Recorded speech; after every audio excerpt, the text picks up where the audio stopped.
افتتحت جامعة القاسم الخضراء ملعبا لخماسي كرة القدم في مجمع الأقسام الداخلية.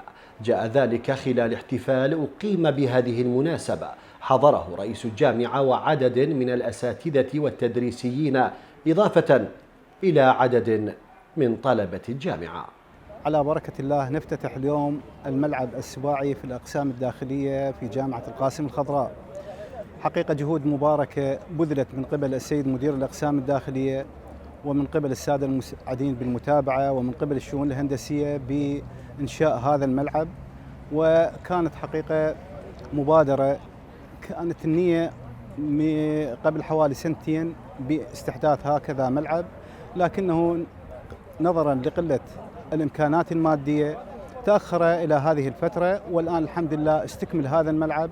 في النية إن شاء الله استحداث أكثر من مكان ترفيهي للأقسام الداخلية ومن ضمنها كافتيريا وملعب ثاني إن شاء الله مستقبلا.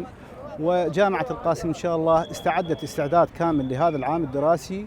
تسعى الجامعة من خلال افتتاحها كذا مشاريع إلى رفد البنى التحتية فيها وبناء مشاريع تهدف إلى خلق أجواء أكاديمية لطلبتها التي تسهم في رفع المستوى العلمي والصحي والبدني لهم.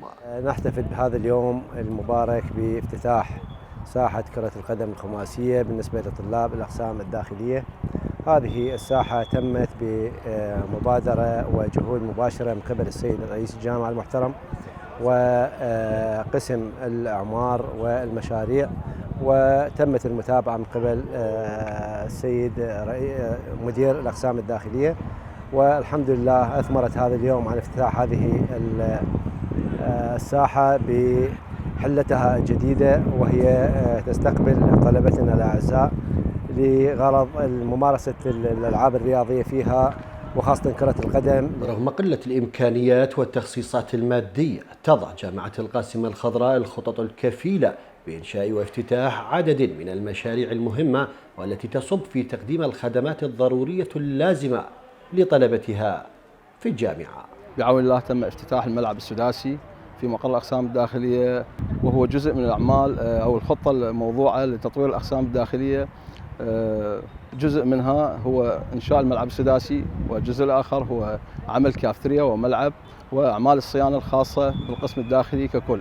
تم افتتاح الملعب السداسي في الأقسام الداخلية، وهو أحد المشاريع التي نفذها قسم الإعمار والمشاريع في جامعة القاسم الخضراء بتوجيهات وبجهود من السيد رئيس الجامعة الأستاذ الدكتور حسن العوادي المحترم،